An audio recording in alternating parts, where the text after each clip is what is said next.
Ben ritrovati, il nostro consueto appuntamento con Diritti Negati, insieme a voi che ci seguite davvero tantissimi ogni settimana, insieme al nostro avvocato Pierpaolo Rodigliero, responsabile del Codacons Cosenza. Bentornato, avvocato. Insomma, vedremo quali sono le novità maturate, no, in questa settimana. Io credo ben poche, almeno per quanto abbiamo raccontato anche nei nostri TG. Purtroppo aumenta anche la rabbia e la disperazione, no, di tante persone, tante categorie che purtroppo sono state costrette a chiudere causa zona rossa. Aumentano i contagi, ma purtroppo vedremo se questi aiuti sono arrivati o meno. Lo faremo insieme ai nostri consulenti anche, che vedo già pronti, pimpanti, pronti a darci delle buone notizie. Ecco Mariella Ippolito, bentornata dottoressa. Allora, io non la sento, vediamo se riusciamo a risolvere il problema dell'audio. Mi sente, dottoressa? Io la sento Adesso perfettamente. la sento perfettamente anche io. Ok, Allora, buonasera. com'è andata questa settimana? Abbiamo delle Bene, belle novità? bene, bene. Siamo partiti da ieri, dal giorno 7 aprile, a caricare i redditi di emergenza. Quindi stiamo provvedendo nella verifica dell'ISEE, nella verifica dei requisiti e siamo partiti a caricare queste 3 mensilità che vengono concesse, diciamo, a questa larga platea, a quanto pare, di cittadini. Ricordiamo un po' i requisiti anche. Sì, allora, primo requisito, bisogna avere l'ISEE presentato e quindi una DSU valida. Dopodiché bisogna avere un valore ISEE che non deve essere superiore a 15.000 euro, poi un valore del patrimonio mobiliare. Quindi quando parliamo di patrimonio mobiliare intendiamo tutti quei beni che fanno parte tipo di titoli bancari, postali, buoni fruttiferi, che non deve essere superiore a 10.000 euro se la DSU si forma di un singolo componente, aumentato di 5.000 euro per ogni componente del nucleo familiare aggiuntivo, fino ad un massimo di 20.000 euro. Quindi anche se ci sono 6 componenti in un nucleo familiare, il valore del patrimonio immobiliare non deve comunque superare i 20.000 euro. Poi ricordiamo anche una cosa molto importante, che sono stati ammessi alla presentazione del reddito di emergenza tutti quei lavoratori percettori di NASPI che a partire dal 1° luglio 2020 non la ricevono più, possono presentare il reddito di emergenza. Solo in quel caso il valore dell'ISEE non deve superare i 30.000 euro, quindi anziché 15 sono 30.000. Perfetto. Questi sono i requisiti fondamentali. E mi diceva, dottoressa, che sono tante, no, le pratiche che state avviando, quindi Assolutamente sì, ci sono tantissime persone che possono usufruire di questo beneficio e naturalmente sì, sì, sì, anche gli stranieri, anche coloro che comunque hanno terminato il rapporto di lavoro, diciamo, nell'immediatezza, i percettori di NASPI che fino alle precedenti edizioni comunque non erano stati ammessi. Quindi sì, c'è una larga platea, sì, sì. Rimane confermato il fatto che il reddito di emergenza è comunque incompatibile con il reddito di cittadinanza. perfetto. Però ci sono anche delle categorie importanti, poverini, coloro che sono in cassa integrazione e non la ricevono da 3 o 4 mesi, sono esclusi da questa misura, benché non percepiscano un euro da qualche mese. Esatto, esatto. Purtroppo rimangono fuori diciamo, da questo beneficio, perché comunque ci dovrebbe essere già una forma di sussidio che in questo periodo dovrebbe comunque valere nei loro confronti. I valori sono veramente molto molto bassi, però nonostante questo il governo si è trattenuto dal poter inserire anche questa tipologia di soggetti. E poi naturalmente ricordiamo sempre che il valore dell'ISEE poi è determinante, perché magari ci sono persone che hanno veramente non percepiscono niente mensilmente, però perché si ritrovano delle case, perché si ritrovano dei soldini sui conti, allora rimangono fuori perché il valore dell'ISE è magari 15.200 euro, 16.000 euro, quindi anche per piccoli importi comunque sono tirati fuori. Quindi questo purtroppo, diciamo, le regole sono queste e ci dobbiamo attenere scrupolosamente a ciò. Beh, nonostante noi solleciti che anche voi consulenti del lavoro state facendo, no? Proprio sulla cassa, i sindacati, anche sulla cassa integrazione che non viene pagata, perché l'abbiamo purtroppo ascoltato nel corso di queste settimane, molti lavoratori non lo ricevono questa cassa integrazione da 5-6 mesi, insomma un'emergenza nell'emergenza. Ed è una tragedia, perché ricordiamo, coloro che sono percettori del reddito di cittadinanza, sappiamo che dura 18 mesi rinnovabile, certo, e praticamente c'è un mese di blocco quando finisce un primo periodo e si fa la domanda per usufruire del secondo. C'è almeno un mese di non percezione, di vuoto. In quel caso il REM, come lo hanno preso a settembre 2020, praticamente ne hanno usufruito, perché era finito un periodo, fatta la domanda per il secondo periodo, indipendentemente se veniva accettato o meno, però c'era un vuoto di un mese e lì è intervenuto il REM. Bene. Per cui ci sono sempre queste, ecco, diciamo un poco distonie fra le varie norme. Certo. So che voleva aggiungere qualcosa, ma intanto abbiamo una telefonata. Pronto? Pronto? C'è la telefonata?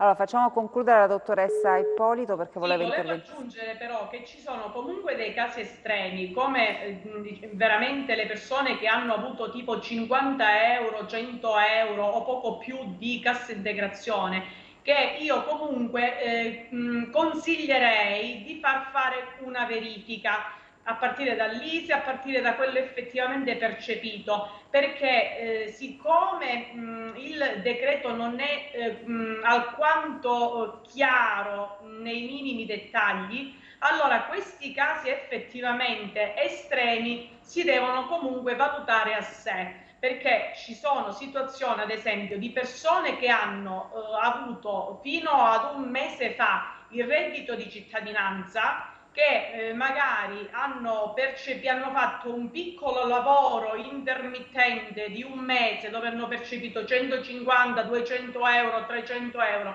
e hanno un ISEE veramente irrilevante, allora questi casi sono da sottoporre all'attenzione. Quindi si valutano caso per caso, quindi mi rivolgo a tutte queste persone, ce ne sono tantissime, che di fare comunque, di rivolgersi ad un CAF, ad un patronato, in modo tale da verificare caso per caso se è il caso di presentare comunque la domandina. Ribadisco, dove c'è scritto percettori di reddito di cittadinanza è incompatibile con il reddito d'emergenza perché hanno già un sussidio in corso.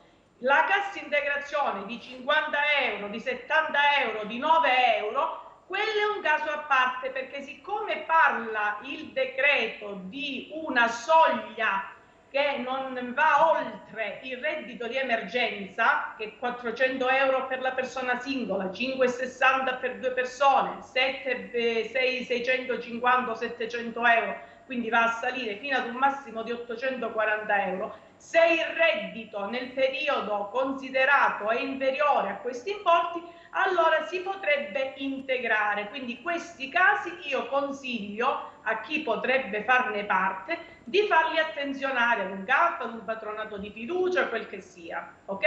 Perfetto, prezioso consiglio, perché immagino una cassa integrazione di 9 euro, no? Una famiglia come possa andare avanti. No, è proprio questo il problema, e soprattutto che lo dobbiamo ricordare, coloro che sono abbandonati anche perché risultano in cassa integrazione, quindi la voce cassa integrazione fa escludere automaticamente, tranne eccezionalità che sono sottoposte a valutazione, per cui non sarà mai poi un sussidio erogato in tempi idonei, perché uno, no, se ha spese correnti come fa, senza alcun reddito. e lì, come abbiamo ricordato più volte, dobbiamo stare attenti perché poi lì c'è l'usura di quartiere. Certo. Che quello è un è un altro problema dramma, che questo. molte telefonate stanno arrivando, per cui gli effetti ce ne accorgeremo fra qualche mese perché molte attività Cambieranno titolare e cambieranno cose, per cui lì è molto pericoloso per gli effetti sull'economia reale. Certo, intanto sentiamo chi è in linea. Pronto? Pronto? Salve, da dove ci chiama? Da Vibo Marina, vorrei parlare con la dottoressa Ippolito. La sta ascoltando, prego. Senta, io sono pensionato, potrei fare la domanda del reddito di emergenza? Dottoressa? Non mi è giunta Allora, la domanda in modo sì, allora chiaro. diceva questo nostro telespettatore, un pensionato può fare domanda per il reddito di emergenza? Il pensionato no, perché percepisce già una pensione, per cui non può avere questa forma di sussidio. Quindi niente, anche se No. c'è una pensione al minimo, perché molti hanno una pensione proprio al minimo che non basta anche per pagare le spese. Comunque... Però il mio reddito non supera i 15.000 euro. Sì, però lei comunque percepisce una pensione, giusto? Quindi... A quanto ammonta questa pensione? Chiede alla dottoressa a quanto ammonta la sua pensione, possiamo chiederlo? Sì, sul modello ISE 12.947. Non ci pensate proprio. No, Ecco, quindi... non ci pensate proprio. Siamo fuori. Quindi niente, non si Il può reddito di accedere. emergenza, ribadisco, è una misura che nasce per tutti coloro che non Siamo sono fuori. sussidiati da nulla, non hanno reddito di cittadinanza, non hanno cassa integrazione, non hanno pensioni, non hanno veramente nulla, sono fuori da tutte le misure. Se non pensa il governo di integrare ad una cassa integrazione, che quindi poniamo noi sotto attenzione perché c'è veramente una soglia molto bassa di reddito percepito da parte di alcuni lavoratori, si immagina una pensione che comunque non è al di sotto dei 500-600 euro mensili, suppongo. Poi nel caso del signore ancora meglio, quindi assolutamente Quindi niente. non hai il diritto, no. Insomma, è stata chiarissima la dottoressa, grazie per aver telefonato, ma io volevo salutare anche Cristian Scalmazzi, perché volevo chiedere anche al nostro consulente Cristian Scalmazzi, intanto bentornato dottore Scalmazzi. Bentrovati, buonasera a tutti. Insomma, chiedo anche a lei se ci sono delle novità, no? Questi aiuti, state già caricando delle domande, c'è fiducia, ottimismo, rassegnazione, qual è il polso della situazione? Guardate, allora, diciamo che c'è una disperata rassegnazione che sta scendendo in piazza, anche se con focolai localizzati nelle varie province italiane, però con qualche sigla sindacale, datoriale, che rappresenta i piccoli movimenti delle partite IVA e che sta cercando di organizzare degli scioperi più strutturati anche a livello nazionale. Per quella che è la situazione dei vari decreti e delle misure adottate dal governo, così come avevamo detto la settimana scorsa, purtroppo il decreto sostegni non sostiene le imprese.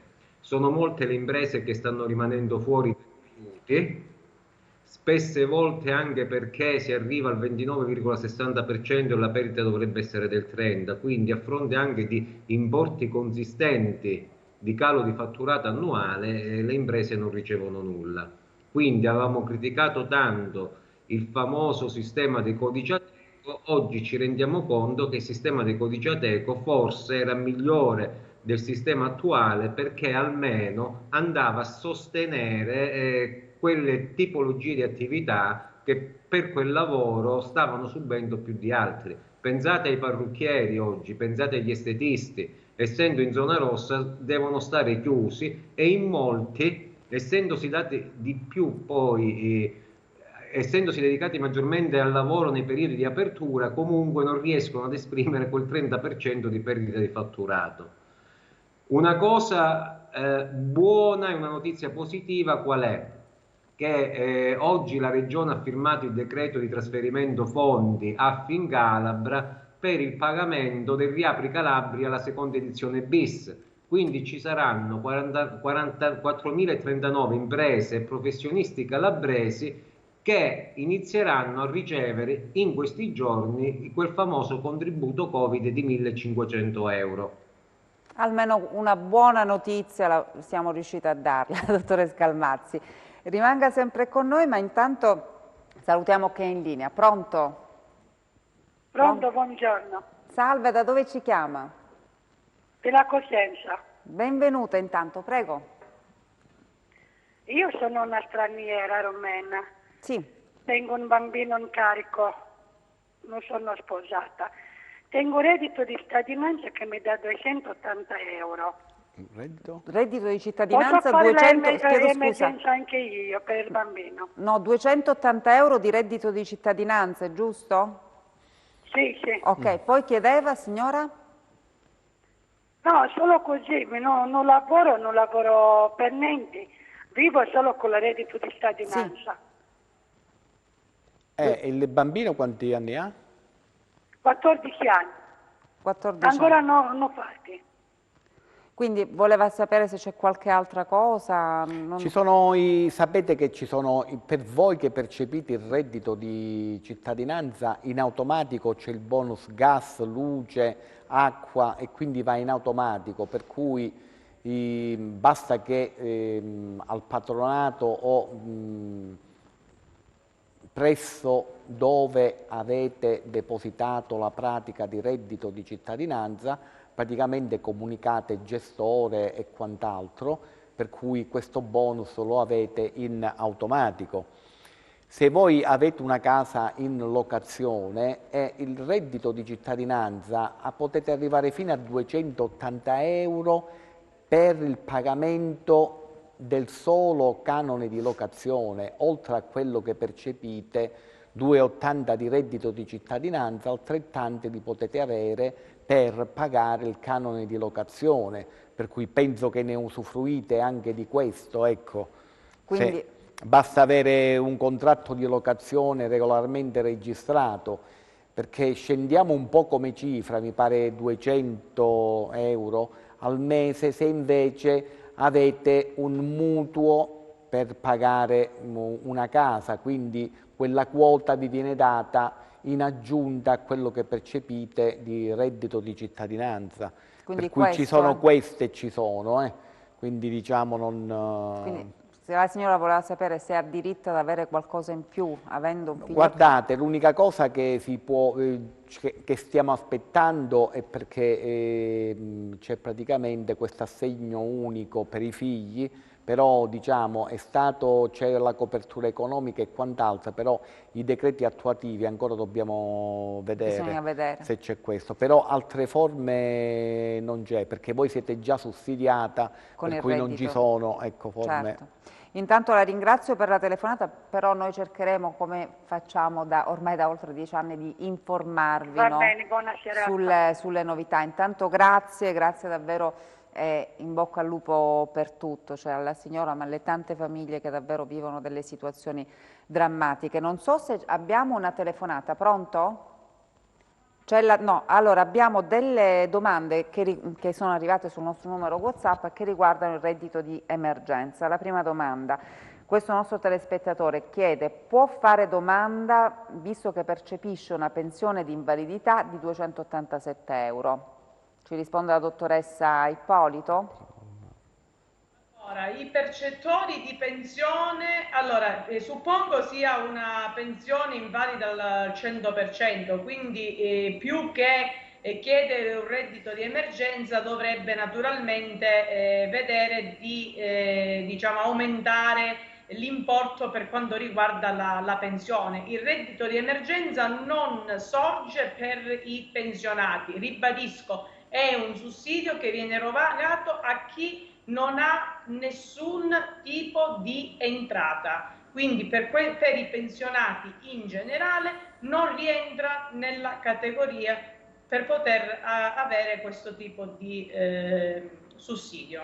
Altra domanda che riguarda il reddito di emergenza, il nostro telespettatore chiede i tempi di liquidazione del REM di marzo, aprile e maggio, va fatto la domanda a quanto pare il 7 aprile, quindi i tempi Le domande si fanno a partire dal 7 aprile fino al 30 aprile, l'erogazione dovrebbe essere entro la fine di maggio, consideriamo dai 30 ai 60 giorni, mediamente questi sono i tempi di attesa. Quindi un mese, diciamo, un mese dopo la presentazione della domanda. Sì, più o meno questo. Entro la fine di maggio comunque si dovrebbero contare tutti i pagamenti, perché entro il 30 aprile si caricano le domande, per cui entro la fine del mese successivo dovrebbero essere erogati tutti gli importi. Perfetto, intanto abbiamo una telefonata, pronto? Pronto? C'è la telefonata? Abbiamo un po' di problemi perché davvero riceviamo tantissime telefonate e quindi vanno in tilt le linee telefoniche. Chiaramente chiediamo scusa ai nostri telespettatori che cercano di mettersi in contatto con noi, però cerchiamo insomma di risolvere anche questi problemi. Abbiamo comunque il sistema di messaggistica, quindi su WhatsApp, quindi se non si riesce a prendere la linea perché davvero sono intasate, infatti ci arrivano molte telefonate durante la settimana di persone che dicono noi proviamo a metterci in contatto con voi ma non ci riusciamo perché risulta occupato, comunque capita. Insomma. Capita, certo. Io vi ringrazio davvero per l'affetto, comunque bisogna insistere ed eventualmente abbiamo anche questo numero WhatsApp. Volevo tornare con il dottore Scalmazzi perché volevo sapere, insomma, viste insomma, i pochi soldi, no? Alcuni vengono addirittura esclusi perché per diciamo pochi euro ecco, non rientrano in queste perdite, no? Stabilite sì. Dal decreto, ma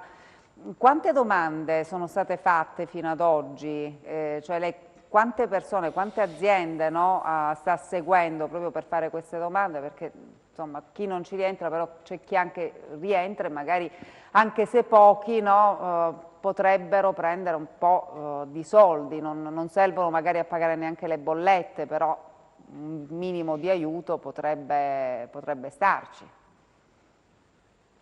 Allora, dalle verifiche che stiamo facendo, tenete conto che fino ad oggi abbiamo una percentuale di possibilità di accesso alle pratiche che è pari al 30% delle posizioni che abbiamo analizzate. Per quanto riguarda un dato nazionale delle domande presentate e protocollate fino ad oggi, non ce l'ho, però farò in modo di farvi avere il numero di domande presentate. Tenete presente che per quanto riguarda il contributo medio che stiamo avendo noi in provincia di Cosenza, stiamo sui 2.400 euro in questo momento. Ok, insomma, quindi vedremo anche nei prossimi giorni cosa... Il nulla praticamente, perché si ci paga un paio di bollette dell'elettricità, diciamo, con un'azienda. Avvocato Rodighiero, prego. Sì. Un'impresa associata, una perdita di 43.000 euro, riceve 0 sostegni perché il valore percentuale della perdita è il 29,60%. Ecco, su questo dato mandiamo la pubblicità. Certo. A tra poco. Ed eccoci di nuovo in studio. Allora, intanto ci sono altri aiuti che sono ancora in piedi, vero avvocato? C'è la social card, ci sono i vari bonus. Sì, perché volevo dire il telespettatore che ha chiamato sulla prima pensione perché di invalidità. Pensione invalidità 280 euro, che poi bisogna andare a vedere queste forme, l'indennità, non sappiamo se il telespettatore ha il sussidio, quindi l'indennità di 280 euro mensile ovviamente è per invalidità, ma è diciamo in età pensionabile o meno, perché non bisogna confondere pensione con indennità, perché magari ha detto pensione, perché se è con un'invalidità al 100% e ha 280 euro di pensione però derivante dall'invalidità del 100%, sappiamo benissimo che adesso è raddoppiata con l'intervento della Corte Costituzionale al doppio, con gli arretrati fino da luglio 2020 all'attualità. Stanno pagando, avvocato? E stanno pagando perché arrivano molte telefonate di chi ci aveva chiesto consigli, che praticamente stanno pagando. E naturalmente il telespettatore, raggiunti i 65 anni di età, con un reddito basso, quindi entri i 6.000 euro di ISEE, come appare il telespettatore che ha telefonato prima, ha diritto alla social card, cioè quelle 80 euro mensili che vengono ricaricate e quindi sono sempre un aiuto che praticamente le persone ne possono usufruire decorso il 65esimo anno di età. Per cui ci sono queste e quindi anche il telespettatore può usufruire del bonus gas, luce, elettrico, sono tutti bonus che adesso ne usufruiscono, tutti quanti. In questo caso non deve, l'ISEE sale a 8.600 euro per la persona singola, per le persone diciamo che sono le famiglie numerose fino a 20.000, per cui sono tutti questi piccoli aiuti che comunque insomma, servono. Formano un piccolo reddito poi a fine anno, diciamo, quando uno va a spalmare una cosa e l'altra. Per cui bisogna un po' più di quando diciamo hanno questa situazione, CAF o patronati, però per esporre, perché insomma si caricano tutte le richieste di questi bonus o ulteriori sussidi. Allora, avvocato, vedo che è in collegamento con noi Daniele Zuccarello, che è coordinatore provinciale autonomi e partite IVA di Messina. L'avevo visto prima in collegamento. Popolo delle partite IVA. Popolo delle partite IVA. Vediamo se riusciamo ad averlo in collegamento, perché ne avevamo parlato con lui proprio lo scorso anno, cioè l'anno scorso, maggio 2020 se non sbaglio, perché ricordiamo sciopero della fame. Fu il primo insieme a Sandra Milo e diciamo ad altre persone che fece lo sciopero della fame davanti per farsi ricevere dal Venne ricevuto ministro dall'allora Premier Conte, fu ricevuto perché portava avanti e porta tuttora avanti, diciamo, quelle che sono le esigenze della classe produttiva in Italia, che sono praticamente le partite IVA. In questi giorni abbiamo visto le proteste, ne parlava anche prima il dottore Scalmazzi, le proteste di estetisti, parrucchieri, popolo delle partite IVA, ambulanti, titolari di palestra, insomma commercianti, anche ristoratori, perché insomma con questo apri, chiudi, apri, asporto, non asporto, insomma ci sono molte spese, pochi incassi, insomma molte persone, abbiamo visto le manifestazioni anche a Roma, molte persone dicono noi vogliamo lavorare, vogliamo riaprire in sicurezza, chiaramente, perché non sono negazionisti, no? Quelli che vengono definiti negazionisti che dicono no, il virus non esiste, no, loro sono coscienti, dicono sì, il virus esiste, però possiamo lavorare in condizioni di sicurezza, visto che, come ci spiegava anche il dottore Scalmazzi, questi aiuti, no, promessi, al di là delle cifre insomma roboanti, insomma queste grosse cifre che vengono enunciate, poi allo stato dei fatti non arrivano. Sono inconsistenti e poi, come sempre, qui non siamo in pieno lockdown come eravamo a inizio anno 2020, da marzo 2020 in poi, per cui si tengono chiuse le attività commerciali, come comunque anche l'indotto delle attività commerciali, però non si sta chiuso a casa. Certo. Perché in Italia vediamo se è pronto il collegamento. Io chiedo al nostro Enzo Leonetti in regia se abbiamo il collegamento. No. Allora, intanto lo ripristiniamo, l'avevo visto prima in preview. Intanto rispondiamo ad un po' di domande che ci sono arrivate anche sul nostro numero WhatsApp. Il nostro telespettatore dice: è in cassa integrazione da inizio Covid. Da parte dell'INPS l'unico importo che ha avuto nel mese di marzo era un conguaglio di poco meno di 290 euro, cioè dall'inizio Covid, insomma in un anno 290 euro, insomma lasciamo stare. Insomma la domanda continua, il mio reddito ISEE è di circa 13.000 euro, posso richiedere il reddito di emergenza per questo periodo? Sono sposata e con 2 figli di 9 e 14 anni. Più che altro facciamo intervenire la dottoressa Ippolito, però più che altro non è tanto con l'ISEE, perché questa è una delle ipotesi eccezionali, perché da un anno che avete preso solamente 290 euro e quindi soprattutto L'ISEE dovete farvi l'ISEE corrente, perché da un anno che praticamente 2,90 e praticamente non avete preso assolutamente nulla, per cui l'ISEE che vi riporta al periodo in cui avevate reddito è falsato, per cui l'ISEE corrente forse sì, però questo forse molto probabilmente è una di quelle ipotesi eccezionali che ci diceva la dottoressa Ippolito, se vuole intervenire. Cassa integrazione, le ripeto dottoressa Ippolito, cassa integrazione da inizio Covid, ha ricevuto soltanto 290 euro, un conguaglio. Così come già anticipato l'avvocato Rodigliero, sì, bisogna innanzitutto presentare l'ISEE corrente in modo tale da avere una situazione aggiornata sul reddito annuale che il cliente ha percepito. In più questo è uno dei casi che potrebbe rientrare in una casistica REM, quindi potrebbe avere i tre mesi di REM, quindi munito di ISEE, documento di identità e quant'altro, CAF per naturalmente eventuale richiesta reddito di emergenza. Una notizia che volevo, ci tenevo a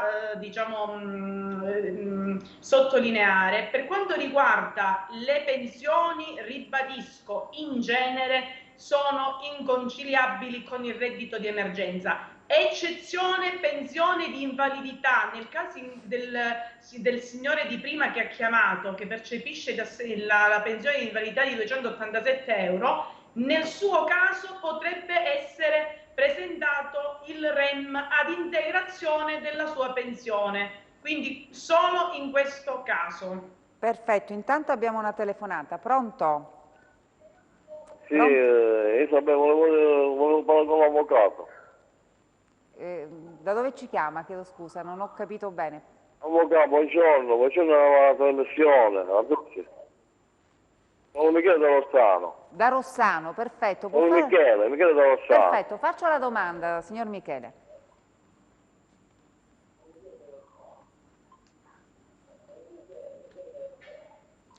Signor Michele, può abbassare anche il volume del televisore? Ho sentito dire che il reddito di emergenza c'è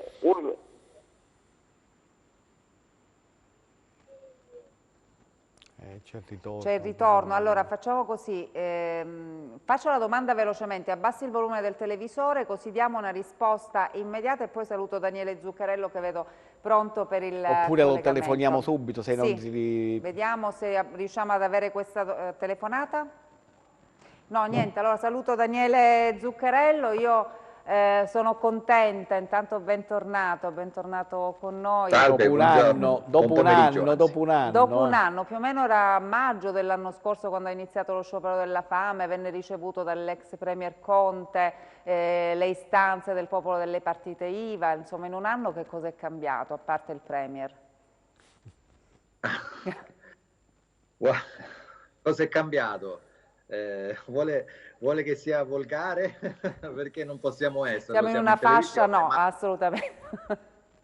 Perché alla fine non è cambiato assolutamente nulla. Assolutamente nulla. Noi in Sicilia avremmo detto un'altra frase, però lasciamo stare. Anzi, la situazione è veramente peggiorata. Abbiamo visto questo cambio, doveva essere un cambio di passo, abbiamo avuto questo nuovo Premier Draghi che da parte della stampa è stato pompato come se fosse un Superman, come se fosse arrivato l'uomo che avrebbe risolto ogni singolo problema dell'Italia. Infatti ci sono tantissime aspettative e poi abbiamo visto questo spostamento politico completamente ormai sotto Draghi, anche perché il Parlamento è ormai inutile anche dire che esiste la forma di un Parlamento, perché fondamentalmente sono tutti quanti messi d'accordo, per affossare l'Italia, né più né meno, sia per quella finta opposizione che ormai è residua e che è rimasta lì rappresentata ahimè da parte di Fratelli d'Italia, ma io ho un mio punto di vista che chiaramente c'è un accordo fra tutte le forze politiche, le varie alleanze che si sono andate a creare paradossali fra Lega, PD, 5 Stelle o quel che ne rimane dei 5 Stelle, così come anche da parte di Forza Italia. Alla fine Fratelli d'Italia doveva restare qualcuno fuori, resta tu fuori, perché tanto così ti puoi prendere tutti i posti di sottogoverno che spettano alle opposizioni, e cioè le varie insomma, le partite IVA, vicepresidenze, eccetera. Che fine abbiamo fatto noi invece? Le partite IVA che fine hanno fatto?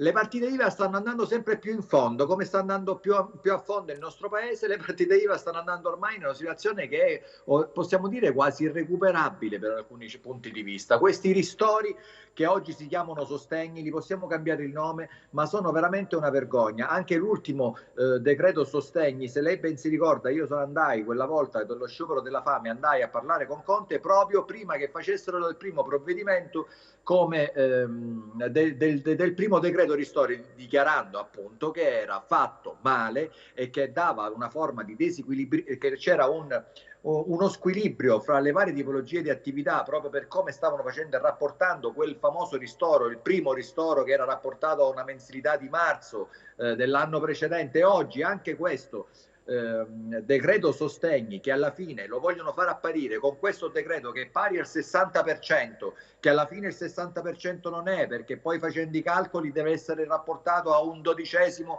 del mese in base alle verdi dell'anno scorso, alla fine arriviamo a un 2-3%. Cioè chi perde oggi, chi ha perso oggi 50.000 euro riceverà forse 2.500 euro, e poi ci ritroviamo in maniera paradossale anche qualche azienda che ha aperto la partita IVA recente negli ultimi momenti. Forse gli stiamo dando un premio a queste persone che sono state coraggiose, loro stanno ricevendo dei sostegni di qualche circa 1.000 euro. Quindi questo ti dà a dimostrare come continuano a non avere il senso della misura e continuano a non avere proprio il polso della situazione e comprendono come funziona un'azienda. Loro non hanno idea, perché sono fuori dal mondo e fuori da ogni singola realtà. È normale che poi le persone ormai non ce la fanno più e protestano, e facciamo passare poi le proteste. Anch'io sono una persona che in ogni caso è contro la violenza, fino ad oggi ci siamo mossi, anch'io ho fatto diverse iniziative, battaglie, proteste anche qui in Sicilia, e le manifestazioni so che è difficile mantenere la calma, ma ormai la gente la calma l'ha persa.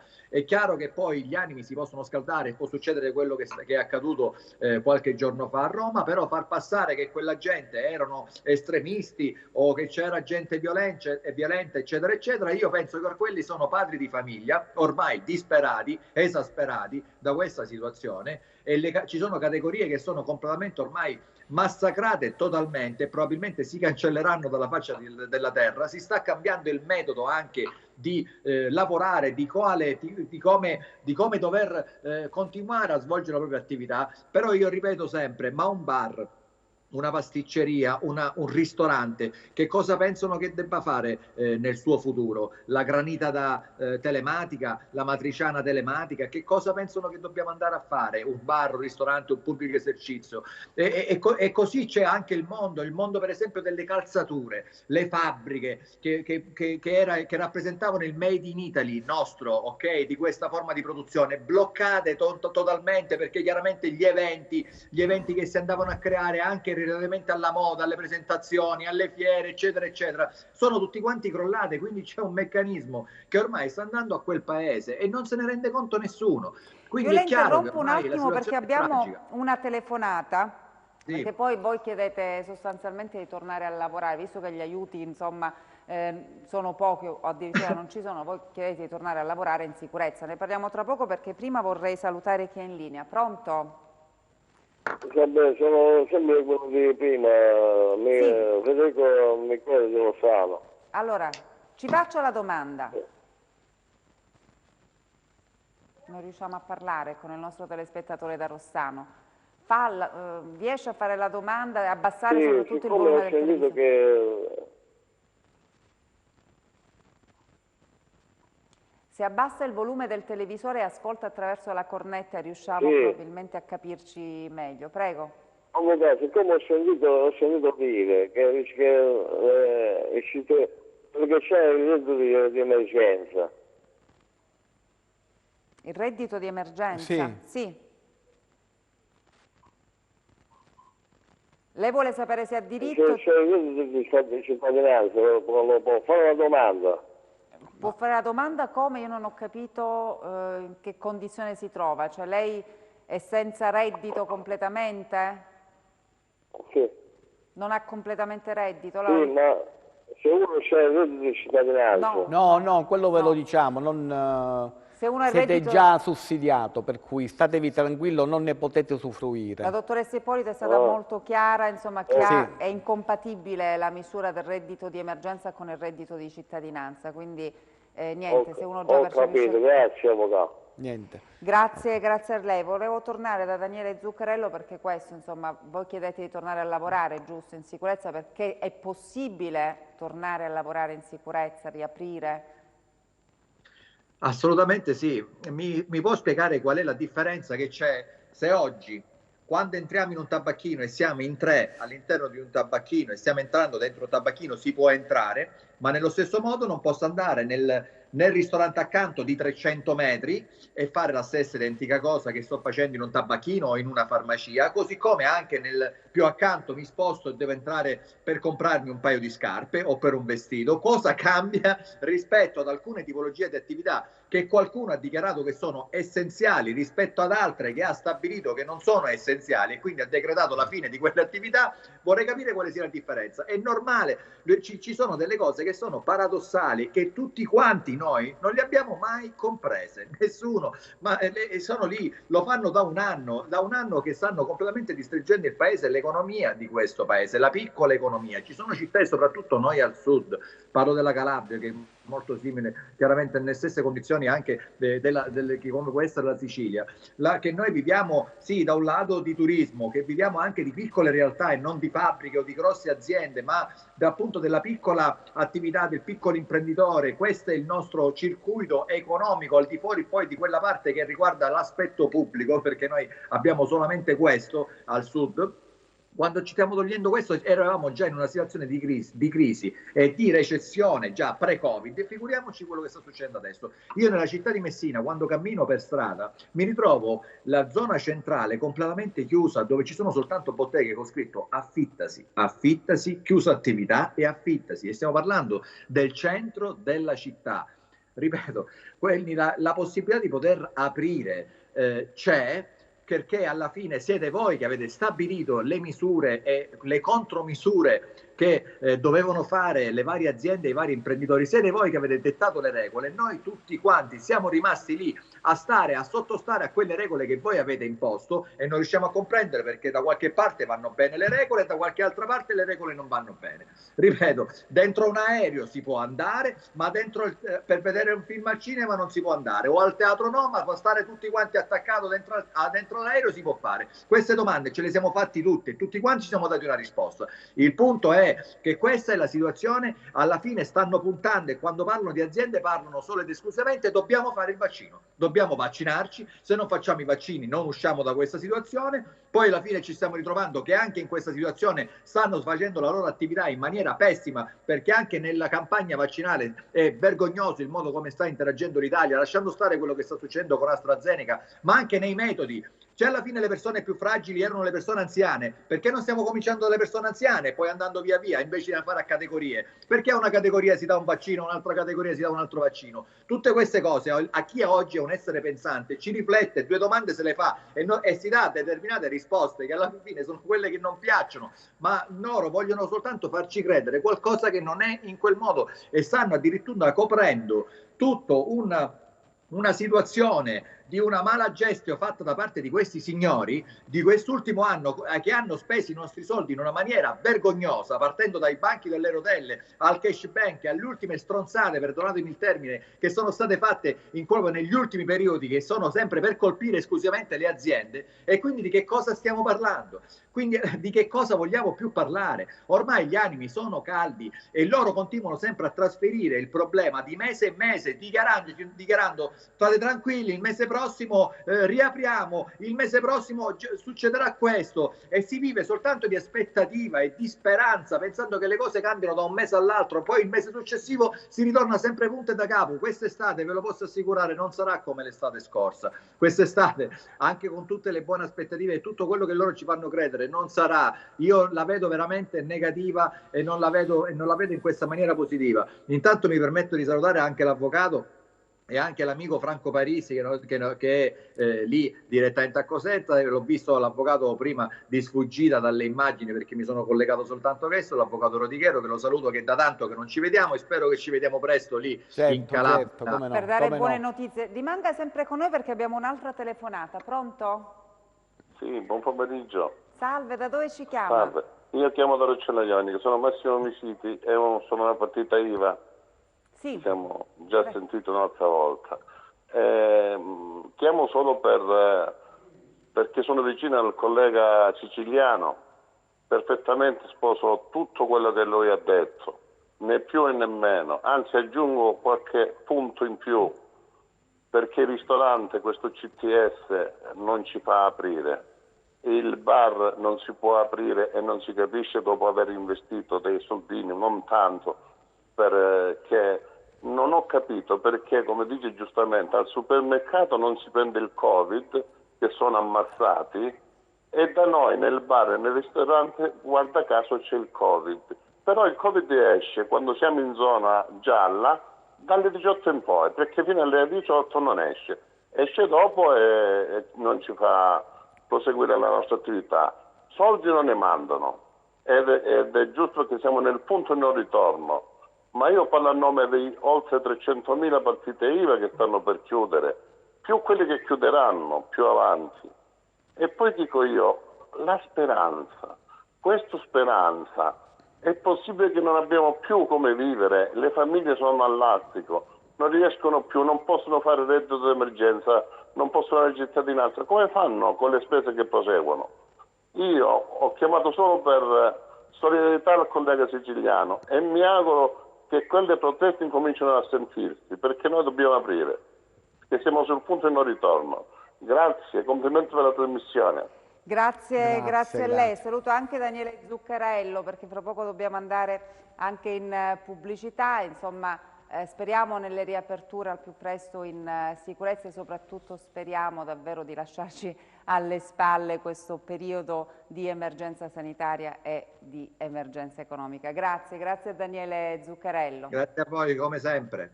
Grazie, intanto abbiamo altre richieste da parte dei nostri telespettatori. Riguarda sempre il reddito di emergenza e il reddito di cittadinanza. Allora, il nostro telespettatore ci scrive: prende il reddito di cittadinanza di 280 euro al mese, ha fatto l'ISEE corrente di 560 euro, vuole sapere se può prendere il reddito di emergenza oppure mi aumentano il reddito di cittadinanza. Io credo che abbiamo già risposto, sono incompatibili, giusto dottoressa? Abbiamo detto che queste due misure non incompatibili. Poi se viene erogato un importo inferiore alla soglia prevista per quanto riguarda il reddito di cittadinanza, si presume che il nucleo familiare abbia entrate diversamente. Certo. Faccio un esempio: se una famiglia di 3 persone percepisce un reddito di cittadinanza di 280 euro è perché evidentemente dalla situazione ISEE risulta che la restante parte viene ad essere compensata da altre entrate, un rapporto di lavoro dipendente, un rapporto di lavoro intermittente, dei titoli che le persone hanno, quindi naturalmente questo importo è il frutto di un complesso di entrate. Non è che viene erogato di meno perché sono più sfavoriti, perché il resto viene dato diversamente, oppure percepiscono assegni dei comuni per quanto riguarda i figli, cioè hanno entrate diversamente, ma il limite che è stabilito per i percettori del reddito di cittadinanza è quell'importo. Quando percepiscono di meno è perché la restante parte viene percepita diversamente. Penso che sono stata chiara. Perfetto, chiarissimo. Intanto diamo la linea alla regia, rimanete con noi. Perché 2000 non so se è guadagno. Ed eccoci di nuovo in studio, intanto abbiamo altre richieste che ci arrivano sul nostro numero WhatsApp. Allora, con ISEE corrente 2.900 euro e 3 componenti in famiglia, chiede il nostro telespettatore, posso fare la domanda del reddito di cittadinanza? Avvocato, risponde lei? Allora, 2009 ISEE corrente, per cui ritengo ISEE corrente che praticamente percepisca 250 e qualcosa, se è utilmente collocabile al lavoro, può fare domanda di reddito di cittadinanza che integra, però bisogna andare a vedere un po' di altre varianti che ci sono. Se ha questo reddito sì, perché ed è utilmente collocabile al lavoro, quindi in età lavorativa, anagrafica naturalmente, può fare il reddito di cittadinanza che sicuramente va a integrare, nel senso che il reddito di cittadinanza è permesso anche a chi ha piccoli guadagni, però bisogna vedere l'entità. Con circa 270 euro al mese, essendo utilmente collocabile al lavoro, sì. Perfetto. Sempre sul decreto, insomma, sostegno, ci sono anche degli aiuti ai lavoratori stagionali del turismo, degli stabilimenti balneari. Chi mi risponde? La dottoressa Ippolito, il dottore Scalmazzi? Chi interviene? È uguale. È uguale, la dottoressa Ippolito. Sì, sono previsti dei sussidi, sono quantificati in un importo di 2.400 euro e sono rivolti a tutti coloro che sono lavoratori stagionali, termali, nel settore turistico alberghiero e quindi naturalmente c'è una richiesta da fare o tramite il PIN dell'INPS, quindi in modalità autonoma, oppure possono essere supportati dagli enti patronati in modalità completamente gratuita. Perfetto, insomma, qualcosa c'è, avvocato, ecco, bisogna intercettarli, no? Sì, qualcosa c'è, bisogna intercettare, soprattutto, ripeto, questi vari bonus che ci sono. Voglio ricordare che è attivo, e ricordiamolo perché abbiamo molte richieste di questo, il Fondo per la morosità incolpevole, che ricordiamo fino a un ISE di 26.000 euro si possono avere a fondo perduto 10.000 euro. E c'è già la copertura economica che serve a tutte quelle famiglie che sono state destinatarie di uno sfratto per morosità. Ne parliamo tra poco perché bisogna avere poi il titolo. Telefonata, pronto? Pronto. Allora io sono una signora di Reggio Calabria. Mia figlia prendeva il reddito di cittadinanza. Avete capito? Certo signora, benvenuta intanto. E allora ce l'hanno sospeso. L'hanno sospeso. Risultava che non dichiarava una macchina. Allora questa macchina che dichiaravamo non l'ha comprata mia figlia, l'ho comprata io, che sono una femmina grande da 80 anni. Perché a mia figlia gli ho scritto a morte mia la prendi tu, perché qua siamo una famiglia di 5 persone, non mi appellano gli altri figli. Ecco che io faccio questa cosa. Allora io ho visto che mi è scritto a mia figlia e mi cacciarono a cittadinanza, un reddito di cittadinanza. E se sapete quanto bisogno avevo, che stavo parata, non vi posso dire, che me lo cito qui. Certo, insomma, prendeva questo reddito di cittadinanza, l'hanno bloccato. Ma non capisci, non ho giocato telefono, ma non cambia. Come? No, diciamo, hanno bloccato perché c'è questa macchina, a quanto ho capito. Allora, molto probabilmente vostra figlia, quando ha fatto la domanda di reddito di cittadinanza lo ha percepita, ha incominciato a percepirlo, non ha dichiarato di avere questa autovettura, per cui non è il valore dell'autovettura, è il non aver dichiarato qualcosa naturalmente allo Stato, perché poi tramite Poste Italiane viene erogato, però no, e quindi quello è il problema. Che cosa vi consiglio? Vi consiglio che siccome quando ci sono queste irregolarità si possono andare a sanare, però vi dovete andare a rivolgere a un CAF o a un patronato, perché andate a dimostrare se è vero quello che voi dite, e non ho motivo di dubitare che questa macchina non è in proprietà della ragazza, ma è, diciamo, gliel'avete... Sono io proprietaria. Tenete presente però che all'interno del nucleo familiare, se vostra figlia è nel nucleo familiare, non è per la macchina, è che il reddito di cittadinanza in un nucleo familiare una persona lo percepisce, che naturalmente raccoglie la situazione socio-economica di tutto il nucleo familiare, per cui questa autovettura, cioè, è stata dichiarata o non è stata dichiarata, quindi vostra figlia si è messa no, come per mia percettrice. figlia, scusa avvocato, per mia figlia non fu dichiarata. Perfetto. No, vi sto dicendo, Non ci fu deve dichiarata. essere qualche... La macchina è comprata da me. Allora io, a morte mia, la lascio a lei. Però la usa sua figlia? Cioè, ma vostra figlia è nel nucleo vostro familiare? No, alla famiglia. E allora andate a vedere, signora, allora io vi consiglio, perché se la macchina è di proprietà vostra e vostra figlia è in un altro nucleo familiare, il problema non è la macchina. Ecco perché vi consiglio, mandate vostra figlia a un patronato. Il patronato fa l'accesso e le dicono...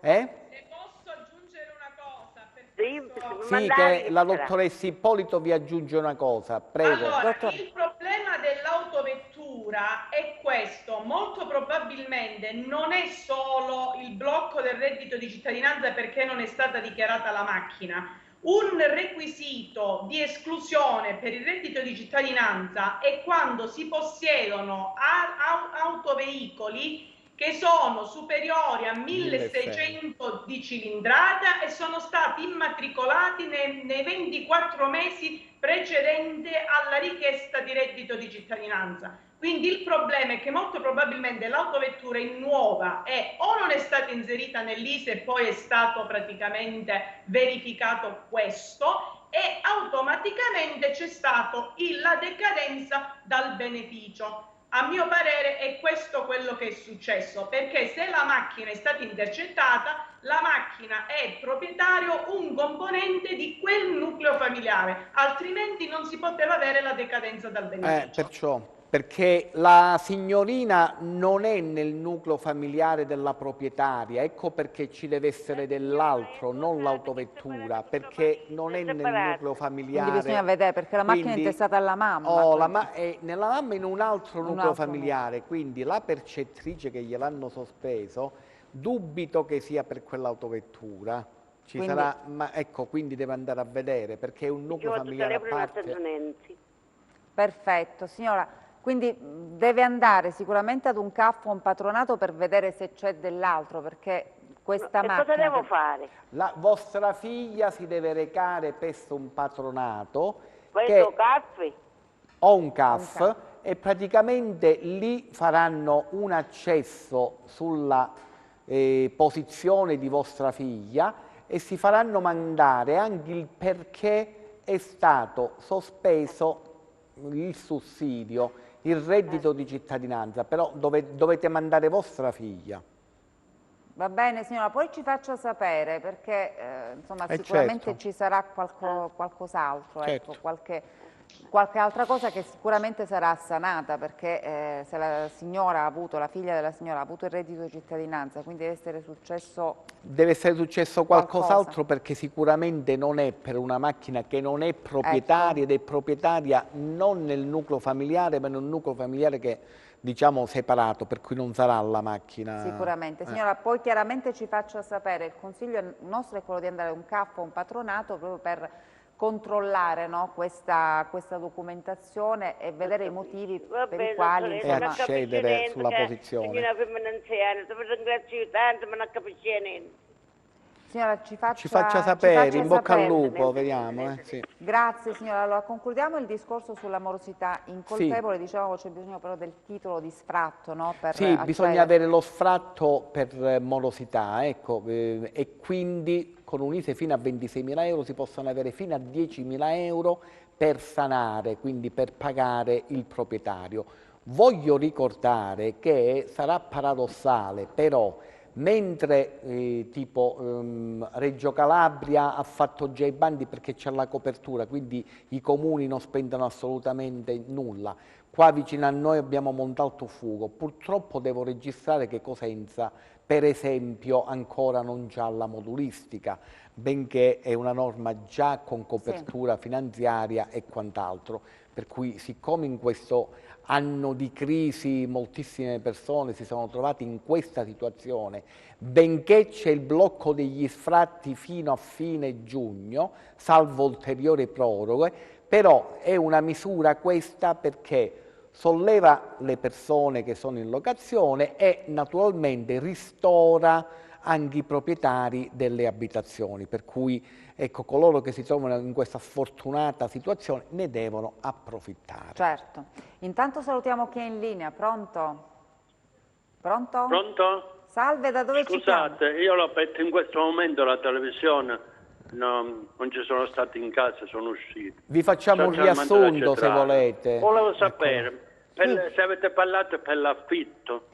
Fitto casa? Per l'affitto di casa avete parlato? Non Oggi lo so. il fitto casa non l'abbiamo trattato, però non credo ci siano molte novità, avvocato. Non ci sono novità, anche perché quando i comuni stileranno la lista dei beneficiari ne verrà data ampia naturalmente pubblicità. Tenete presente che siamo in arretrato di 2 anni, quindi questo è...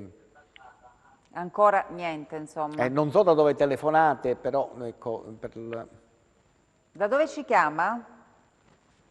Prego, da Cetraro sto chiamando.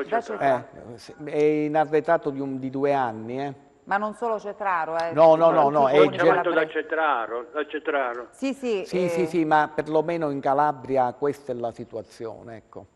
C'è un arretrato di 2 anni dalla percentuale di corresponsione del contributo fitto casa e quindi stavamo parlando prima, della sua telefonata, proprio dell'emergenza abitativa. Scusate, no, a telefono non tanto vi sento, io chiudo il telefono e vi sento attraverso la televisione. Non riesco a capire le parole che dite voi. Va bene, ci ascolti attraverso la televisione. Chiudo il telefono e poi magari tanto telefono, che io mi guardo al telefono, scusate. Grazie per aver telefonato intanto. No, dicevamo che sul fitto casa non ci sono novità. Da un paio di anni. Da un paio di anni. Notizie, avvocato, ce ne sono? No, notizie non ce ne sono. La legge c'è. La legge c'è, la legge è finanziata perché questo qui è il classico, diciamo, misura rotativa anno per anno. C'è un ritardo, perlomeno qui in Calabria, di 2 anni e stiamo parlando di percentuale di quello che dovrebbe avere chi è in locazione. E in una terra soprattutto che è da più di 1 anno che c'è questa emergenza sanitaria, quindi c'è un'emergenza abitativa, sono tutte quelle misure che bisognerebbe attivare e diciamo erogare quanto prima, altrimenti poi bisogna andare in morosità incolpevole, quello che dicevo prima, fino a 10.000 euro se arriva uno sfratto per morosità. Però sono tutte delle misure che bisognerebbe, che l'amministrazione mai come in questi periodi, quando c'è copertura economica, perché sono tutte misure con copertura economica, dovrebbero erogare.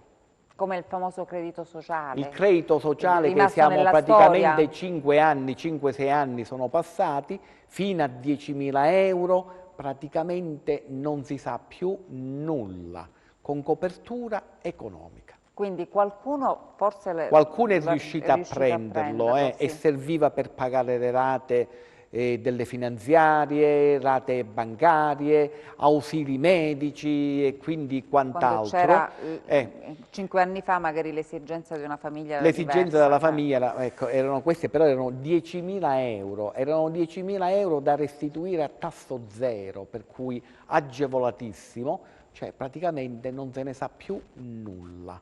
Qualcuno è stato erogato, però diciamo una percentuale del 3-4% è assolutamente, usiamo la parola indecente. La telefonata adesso, pronto? Pronto? Salve, da dove ci chiama? Da Cosenza. Benvenuto intanto, prego. Volevo parlare con l'avvocato gentilmente. La sta ascoltando. Ah sì, grazie. No, volevo sapere, siccome io sono un pensionato che non arriva a 1.000 euro al mese, di cui sul cellulare tutti i giorni leggo che c'è mia moglie che è invalida al 100% con l'accompagnatore. Quindi questo aumento, dato che parla da 18 anni a 60 anni, quindi da 60 anni in poi non li spetta, perché da 60 anni in poi la persona è guarita. Quale aumento? So. Chiedo scusa. Aumento... Mia moglie non ha nessun reddito. Però all'accompagnamento, alla pensione con l'accompagnamento, sì. Sì. Ha un'indennità di accompagnamento, quindi quei 500 e passa euro, quasi 600. Perché vi sto dicendo, lasciate stare l'indennità di accompagnamento, parliamo dell'indennità di vostra moglie in quanto invalida al 100%, comma 3, è vero, ecco, articolo 3,3, legge 104, che è in quanto a questo... C'è pure la 104, c'è pure. È ovvio, altrimenti non aveva, certo, rientra, è sempre quello la legge, le stavo dicendo l'articolato. Il raddoppio dell'indennità che vostra moglie percepisce è automatico nella ricorrenza dei requisiti di reddito. Se voi mi prendete, quindi come nucleo familiare, 1.000 euro, è quello che vi fa splafonare, cioè che non vi fa avere l'aumento. Lì stavamo parlando praticamente di chi percepisce solamente l'indennità che percepiscono coloro che sono al 100% e praticamente con reddito bassissimo hanno avuto l'aumento con, diciamo, gli arretrati dal 1° luglio 2020. Il nucleo familiare, in cui è compresa naturalmente vostra moglie, c'ha un reddito che non gli consente di avere il raddoppio praticamente dell'indennità. Quindi rimane con l'accompagnamento, l'indennità d'accompagnamento e il rateo che percepisce, il rateo pensionistico. Avete solamente diritto all'aumento Istat che praticamente avviene sia per la vostra pensione che per quella di vostra moglie, che è pochissimo, pochi euro come voi sapete. Quindi è questo il motivo, non perché dopo i 70 anni non ha aumento, non è così, cioè è un motivo... Sì, voleva aggiungere qualcosa? Sì, volevo fare una battuta all'avvocato. Fate. A me se non concessa, a questo punto, no? Faccio il divorzio con mia moglie e rispetto. È vero? Si separa con la moglie. Divorzio con mia moglie. Noni, che state insieme a vostra moglie, ecco, non... Chiaramente è una battuta del nostro tempo. Che faccio adesso. Certo. Era solo una battuta anche per sdrammatizzare. Ma certo, che il periodo è pesante, come no. Grazie per aver telefonato. Abbiamo tempo per sapere un po' delle scadenze fiscali col dottore Scalmazzi? Sicuramente sì, dottore Scalmazzi. Scadenze fiscali, ci sono dei rinvii, come siamo messi? Purtroppo per adesso non c'è alcun rinvio. Gli unici rinvii che ci sono stati sono quelli per quanto riguarda la TOSAP e la COSAP per le attività alberghiere e sono in discussione per il sostegno bis che dovrebbe arrivare in questo mese, l'esenzione, la sospensione del versamento dell'IMU per l'attività di ristorazione d'alberghiere fino a dicembre, nonché la TOSAP e la COSAP sospese fino a dicembre, anche queste, che fino adesso rimangono sospese fino a giugno, come dicevo. Per quanto riguarda invece c'è la ripresa dell'invio degli avvisi di accertamento che erano stati sospesi e non ci dimentichiamo che purtroppo al 31 di marzo è scaduta la moratoria per quanto riguarda i finanziamenti alle famiglie, la sospensione delle rate dei prestiti e dei mutui e il 30 giugno andrà a scadere la moratoria per le piccole imprese. Cosa significa? Significa che sia i privati, quindi le famiglie e gli imprenditori dovranno riprendere il regolare pagamento delle rate di prestiti e mutui collegate a d'acquisto di immobili o a ristrutturazioni, per le imprese a finanziamenti avuti per le proprie attività. Quindi questo sarà un ulteriore momento di tensione per le famiglie che dovranno avere ulteriore liquidità per far fronte al pagamento di queste rate, e se il governo non interviene con ulteriore moratoria sicuramente la situazione diventerà ingestibile. Beh, è chiaro, perché se le entrate non ci sono, no? Perché non è cambiato nulla. Peggiorato, per chi non è pubblico dipendente o pensionato, praticamente la situazione sicuramente è peggiorata.